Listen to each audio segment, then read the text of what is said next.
ګورئ مسلمانانو په دنیا کې د انسان د پاره عاجزي کول، ځان در نورو کښته بلل، نور در ځان لوړ بلل، دا د انسان د پاره بیخي لویه سرمایه ده او دا د الله په وړاندې یو ډېر قدرمن شی دی د عاجزي. حضرت عمر رضی الله تعالی عنه پر منبر ناست وعظ او نصیحت کوي، خلکو ته وایي ای مسلمانانو، ای خلکو تاسو عاجزي اختیار کوئ. ما په خپله د رسول الله صلی الله علیه وسلم څخه دا اورېدلی دي چې نبي علیه الصلاة وسلام به ویل من تواضع لله رفعه الله. څوک چې د الله جل جلاله په وړاندې عاجزي کوي، ځان تر نورو کښته بولي او د دې عاجزي نیت یوازې او یوازې د خدای رضا وي، الله وایي رفعه الله.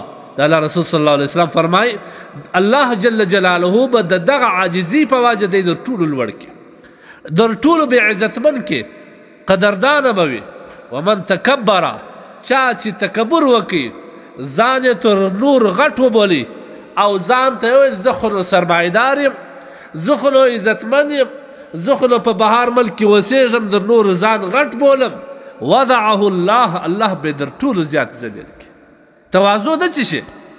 وهو في عينه صغيرة وفي أعين الناس كبيرة.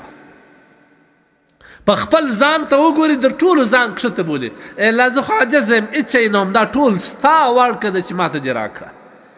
ځان ته وګوري، د ټولو ځان حقیر او عاجز بولي، لیکن د خلکو په نیز بیا دی د ټولو قدردانه دی خو خپل ځان در ټولو کښته بولي، لیکن الله جل جلاله د خلکو په نیز دی د ټولو لوړ کړی. او تکبر لویی کول، که په سرمایه کوي، که په منصب کوي، که په نسب باندې کوي، که په ځواني باندې کوي، په هر شي چې تکبر کوي، تکبر داري ځان دی در ټولو غټ بولي او نور خلک بیا دی در ټولو ذلیله بولي.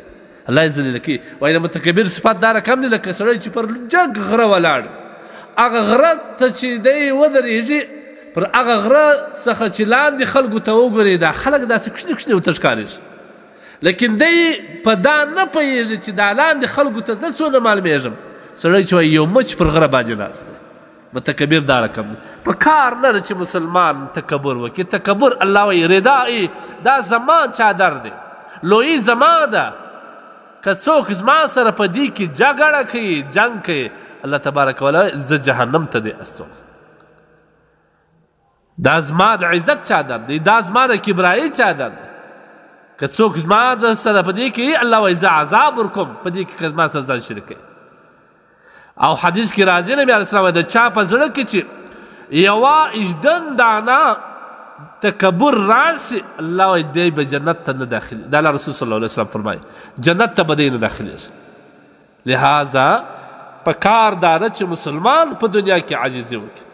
انسان د پاره عاجزي لویه سرمایه، چې هر څومره دولت درکړي الله، هر څومره مال الله درکړي، هر څومره د خدای تبارک وتعالی لوړ منصب ته ودرې، ځان ته به لوی نه وایه، ځان به د ټولو کښته بولې، ځان به د ټولو کمزوري بولې، د ټولو ځان به خادم ګرځې. الله به تا ته د خلکو په زړونو کې دومره ځای درکړي، ستا به د خلکو په زړونو کې دومره محبوب کړي چې ته به خپله حیرانه چې الله څومره مهرباني دې پر ما باندې وکړ.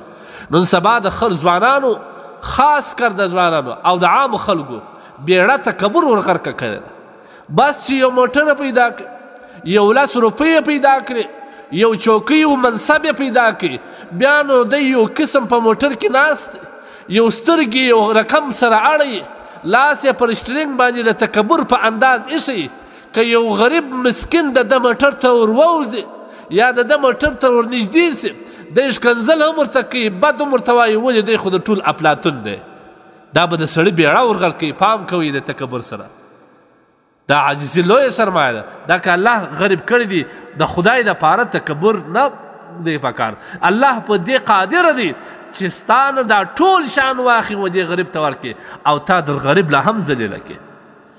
نو په کار دا دی چې مسلمان همیشه د ځان سره عاجزي وساتي او مسلمان باید عاجزه وي.